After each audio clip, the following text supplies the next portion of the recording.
I am not interested for Congress. Rakesh Singh আপনার সঙ্গে একাধিকবার তাকে দেখা গেছে মঞ্চে।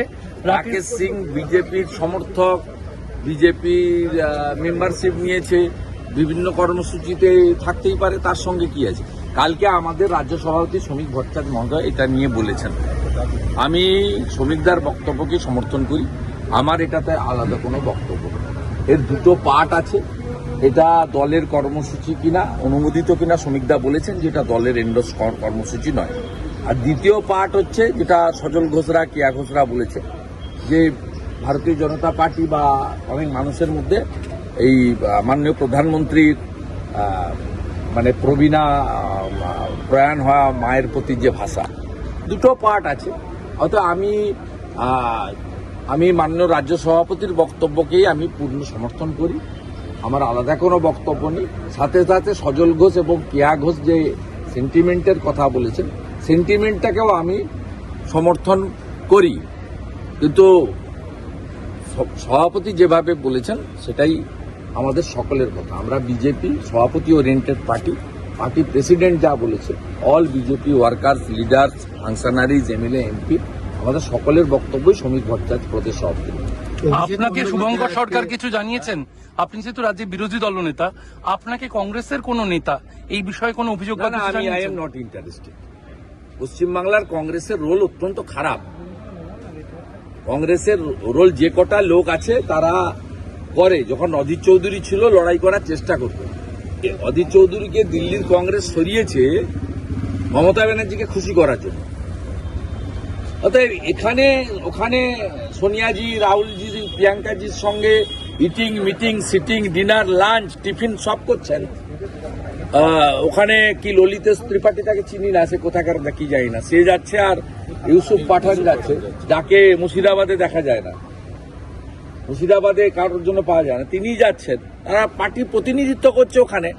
পশ্চিমবঙ্গ আর বিহার তো এক ছিল 1905 সালের আগে, পশ্চিমবঙ্গ বিহার তো এক ছিল। বিহারে কংগ্রেসের সঙ্গে হাত মিলিয়ে তৃণমূল মিছিল করবে, আর পশ্চিমবাংলায় বলবে আমরা বিপ্লবী। অতএব I am not interested for Congress. লড়াই তৃণমূল কংগ্রেসের সঙ্গে, তৃণমূল কংগ্রেসকে সরাতে পারে বিজেপি, এটা বারে বারে প্রমাণ হয়ে গেছে। 19, 21, 24 প্রমাণ হয়ে গেছে। BJP is the ফরমেটেবল, dependable, not yet মানে টেস্টেড অল্টারনেট। অভিষেক বন্দ্যোপাধ্যায় আজকে কাঁথি এবং দার্জিলিং এর বিধায়কদের নিয়ে বৈঠক করছেন। যে ডেলি হাট ডেলি করে, তাতে কি? জেলা কাঁথি আপনি দেখান না, আমার গোটাটাই আমার, ওটা ভারতবর্ষটাই আমার, এত ছোট জায়গায় আমাকে পাঠাবেন না। আপনাদের সাংগঠনিক শক্তি ওই দুটো। আপনাকে বারে বারে বলি, শুনুন, আমি আমার পূর্ব মেদিনীপুর নিয়ে বলি। পূর্ব মেদিনীপুরে 2019 সালে আমি তখন তৃণমূল করি, বিজেপির প্রাপ্ত ভোট হচ্ছে 37%, তৃণমূলের প্রাপ্ত ভোট হচ্ছে 52%। 2021 আমি বিজেপিতে নেতৃত্ব দিয়েছি। পূর্ব মেদিনীপুরে বিজেপির ভোট হয়েছে 44%, 7টা এমএলএ জিতেছি আমরা। টিএমসির ভোট নেমে এসেছে 43%। 2024 লোকসভা নির্বাচনে বিজেপি যে নতুন দুটো সিট জিতেছে সেটা আমার জেলা থেকে, কাঁথি এবং তমলুক। সেখানে বিজেপি ভোট পেয়েছে 46%। আমি 19 থেকে 24 ক্রমান্বয়ে বড় নির্বাচনে ভারতীয় জনতা পার্টি পূর্ব মেদিনীপুর জেলায় তার ভোট বাড়িয়েছে, তৃণমূলকে নিচের দিকে নামিয়েছে। মমতা ব্যানার্জি নিজে টেস্ট করতে গেছিলেন 21-এ, তিনি নিজে ফেল হয়েছেন। আমি নরেন্দ্র মোদীজিকে কথা দিচ্ছি সবার সামনে, অন রেকর্ড সেভারাল টাইম, যা আমি উনাকে প্রশাসনিক পূর্ব মেদিনীপুর জেলা থেকে উনি যাদেরকে সেন্ট্রাল বিজেপি নির্বাচন কমিটি প্রার্থী করবে পদ্মফুলে, সেই 16 জনকে জিতিয়ে মোদীজির হাতে তুলে দেওয়ার দায়িত্ব আমার। রাজ্যেও যেমন আমার দায়িত্ব রয়েছে আংশিক সবাইকে নিয়ে, তো পূর্ব মেদিনীপুরের দায়িত্ব আমার নিরঙ্কুশ। আমি লিখেও দিতে পারি, আমি আগেও বলেছি লোকসভাতে অভিজিৎ গাঙ্গুলি 80,000 ভোটে জিতেছে প্রায়, আমার ভাই দিব্যেন্দু অধিকারী 50,000 ভোটে জিতেছে। তখনও এই আপনার এই কি বলে এদেরকে, ও বাপ বেটা বলে, আর আমি যা বলি আপনারা জানেন। তা যাই হোক, এরা দুজন গিয়ে চটকেছে।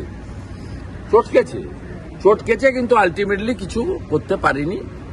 26-এও কিছু করতে পারবে না। আপনাদের এই থাকতে থাকতে বলি, আমি 53তম সমবায় সমিতি জিততে চলেছি খেজুরি সাহেবনগরে।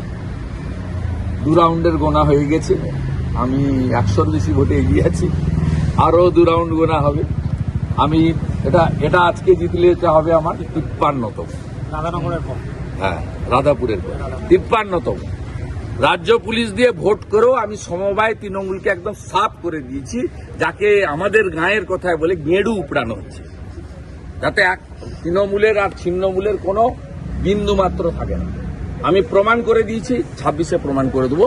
ওকে বলুন ডেকে ভাগ ঠিক আসছে কিনা, জেলা পরিষদ থেকে, হলদিয়া থেকে, দীঘা থেকে, এইসব ভাগ মাটোয়ারাটা ঠিক দেখে নি। চোর ভাইপো এগুলো করে নি।